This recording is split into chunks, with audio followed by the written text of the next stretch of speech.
Welcome to video number 51 in the Using iTrain tutorial series. My name is Bob. In this tutorial we create another action that plays a sound when triggered by a block condition. Welcome back. So we're going to create another action.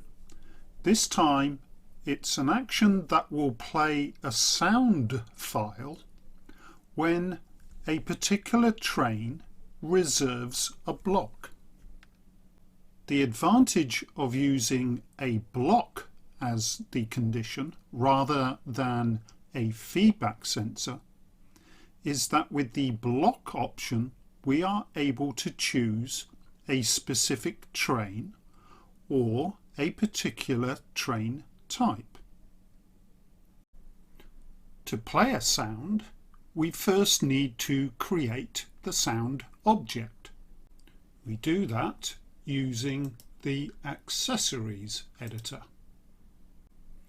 Click New, then from the Type drop-down menu we select Sound and click OK.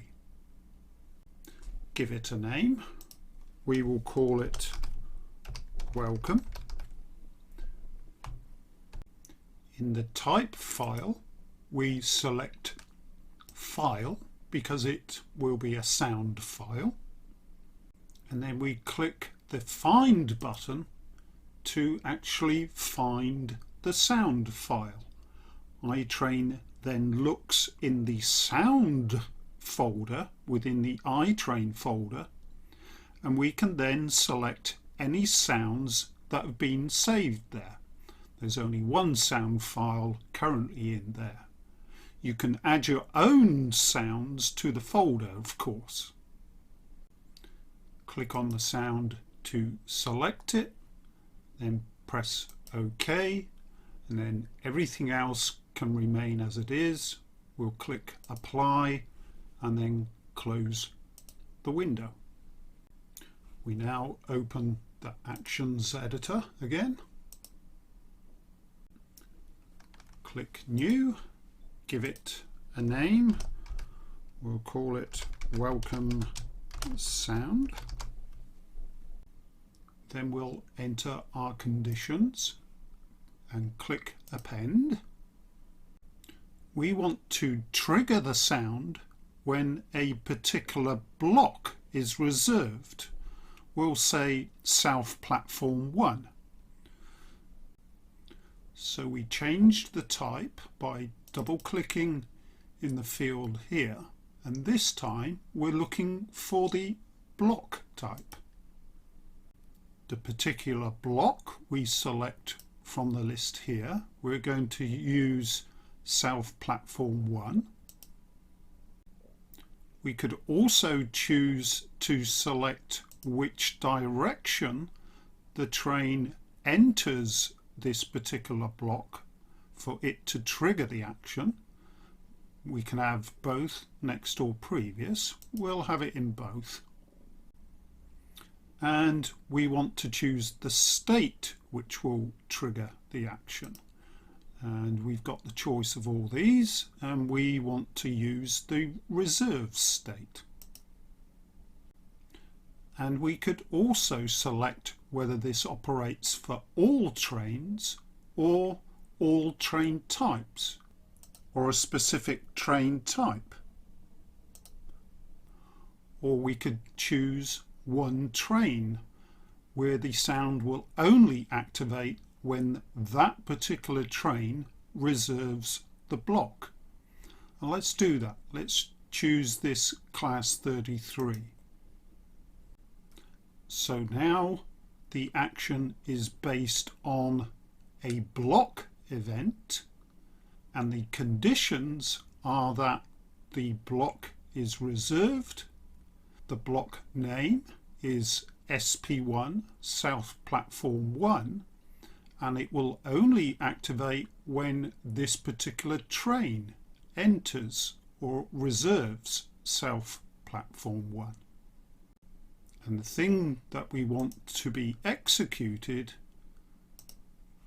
is the sound file. So we double click here, look down here for sound, and then select the sound file from the list. We want it to actually play, so we can select play there, click apply and close it down, and now that action is there and running. This sound file plays once and then stops. It doesn't keep repeating in a loop, so there is no need for us to create an action to stop the sound file. If we now place our train D6510, the class 33, on the layout, and we simply press the run button, welcome to iTrain. We hear the sound being played because that train has reserved the block called South Platform 1. If we were to do the same with a different train, so remove that and let's place this train on here, and now do the same with this one. It's deciding to go around the other way.